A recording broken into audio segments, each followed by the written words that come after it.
Àwọn agbébọn jí ọ̀gá iléèwé àti akẹ́kọ̀ọ́ mẹ́rin tó ń ṣèdánwò NECO gbé ní Kogi.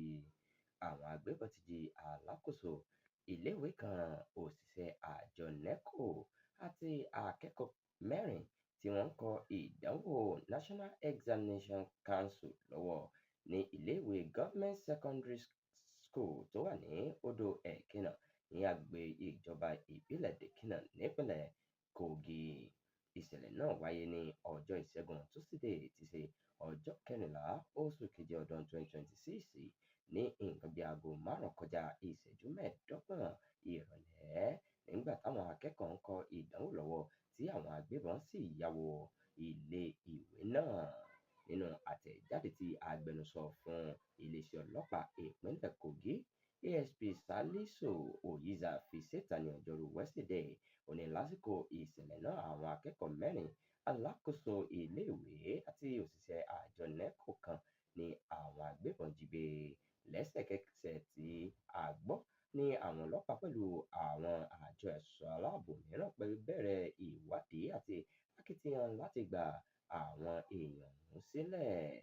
Nígbà tí à ń kóròyìn jọ, akẹ́kọ̀ọ́ kan nínú àwọn tí wọ́n jí gbé ti gba òmìnira nígbà tí akitiyan ń lọ lọ́wọ́ láti gba àwọn tó kù sílẹ̀ láìléwu àti láti mú àwọn afurasí náà.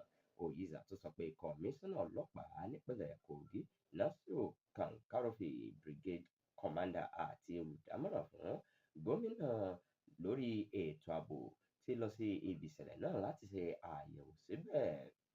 Ó fi kún pé àlàyé kíkún yóò jáde ní kété tí wọ́n bá ní àfikún àlàyé tó dájú. Tẹ́ ò bá gbàgbé, láìpẹ́ yìí ni àwọn agbébọn jí òkú èèyàn kan gbé ní ìpínlẹ̀ náà.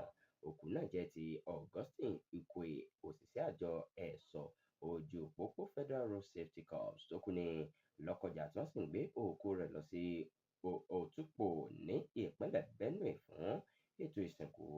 ASP Salisu Oyiza fi ìdí ìṣẹ̀lẹ̀ náà múlẹ̀ nígbà tó ń dáhùn ìbéèrè àwọn oníròyìn, sọ pé àwọn ti gba òkú náà padà tí wọ́n sì ti gbé lọ sí ilé ìgbókùúsí Ẹlẹ́mọ̀nà Mortuary ní Èjìlé. Gẹ́gẹ́ bí ọ̀rọ̀ rẹ̀, ìṣẹ̀lẹ̀ náà wáyé ní ọjọ́ 9 oṣù keje ọdún 2026 lórí òpópónà Ọ̀chádùmá Ojúlé nígbà táwọn agbébọn kọlu ọkọ̀ Hummer kan tó ń gbé òkú àti àwọn ẹbí rẹ̀ lọ sí apá ìlà oòrùn orílẹ̀-èdè yìí tí wọ́n sì jí àwọn tó wà nínú ọkọ̀ náà gbé lọ sínú igbó.